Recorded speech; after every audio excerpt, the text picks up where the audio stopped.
بچے کی تربیت کو ماہرین نے 3 حصے میں تقسیم کیا ہے۔ 7 سال۔ پہلے 7 سال بچے کو گود میں اٹھا کے رکھو، دوسرے 7 سال بچے کو غلام بنا کے رکھو، اور تیسرے 7 سال بچے کو دوست بنا کے رکھو۔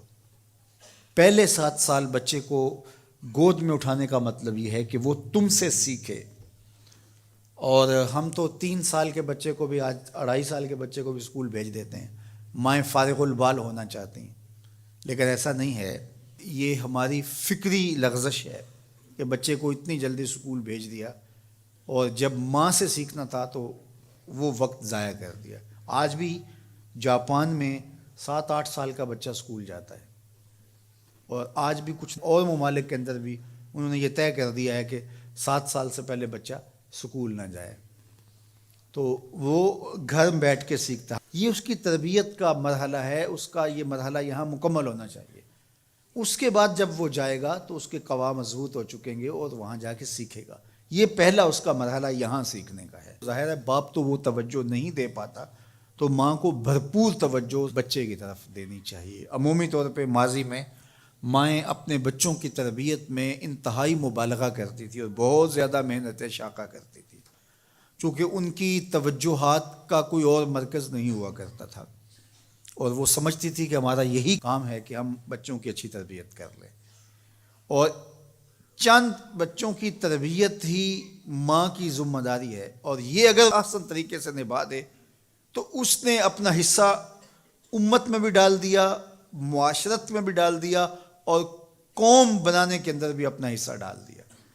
لیکن اگر وہ اپنا یہ فریضہ انجام نہیں دیتی، اس میں کوتاہی کر دیتی ہے، تو اس نے پھر کچھ بھی نہ کیا۔ اچھی نسل اچھی ماؤں کی گود سے پروان چڑھ کے ہی معاشرے کو نصیب ہوتی ہے، اور یہ بنیادی اکائیاں ہیں، بنیادی اینٹیں ہیں جس سے معاشرت ترتیب پاتی ہے۔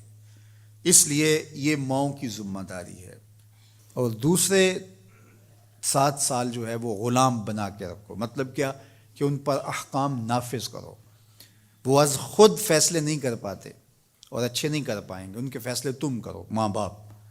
اور پھر اس کے بعد اگلے 7 سال جو ہیں وہ ان کو دوست بنا کے رکھو، چونکہ عموماً جو ہے وہ 14 سے 21 سال تک کی عمر کے بچے جو ہیں وہ دوستیوں سے، اطراف سے سیکھتے ہیں، چونکہ وہ اگرچہ تمیز نہیں رکھتے ہوتے پوری طرح، لیکن پھر بھی ان کی طبع یہ ہوتی ہے کہ وہ سمجھتے ہیں کہ ہم اطراف سے اچھا سیکھ سکتے ہیں، اور وہ بعض کا ماں باپ کو دقیانوس بھی سمجھنے لگ جاتے ہیں۔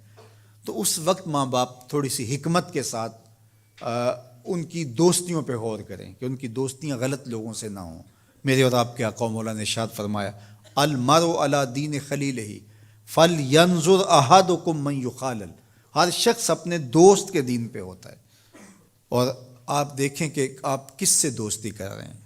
اگر اس کا دین خراب ہوا، اعتقادات خراب ہوئے، نظریات خراب ہوئے، اس کے اعمال اور اخلاقیات خراب ہوئے، تو اس کا رنگ آپ کے اوپر چڑھ جائے گا۔ اور رومی نے اس کو اپنے انداز میں کہا، تا توانی دور شو از یار بد، یار بد بدتر بود از مار بد، کہ جہاں تک ممکن ہو برے یار کی صحبت سے بچ کے رہنا۔ کہا کہ برا جو دوست ہوتا ہے، برا یار ہوتا ہے، وہ برے سانپ سے بھی برا ہوتا ہے۔ کہا کیوں؟ اس لیے کہا جب سانپ لڑتا ہے تو جان لیتا ہے، برا یار لڑتا ہے تو ایمان لیتا ہے۔ اس لیے صحبت سالے ترا سالے کنن، صحبت تالے ترا تالے کنن۔ اچھے شخص کی صحبت تجھے نیک بنا دے گی، برے شخص کی صحبت تجھے برا بنا دے گی۔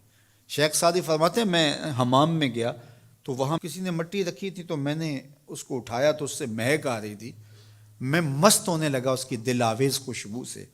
تو میں نے اس کو کہا کہ تو مٹی ہے، عنبر ہے، موتیا ہے، نسرین ہے، نسترن ہے، کیا ہے تو؟ تیری دل آویز مہک سے مشام ہستی مہکے چلے جا رہے ہیں، اور ہے تو مٹی، تو کیا ہے تو؟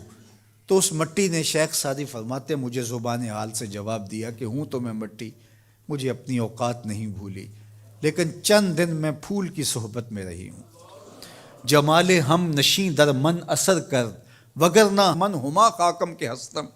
اس نے کہا ہوں تو ذات کی مٹی ہی، لیکن میں گلاب کے پھولوں تلے تھوڑی دیر رہی ہوں تو میرے یار کا جمال میرے اندر سرایت کر گیا ہے۔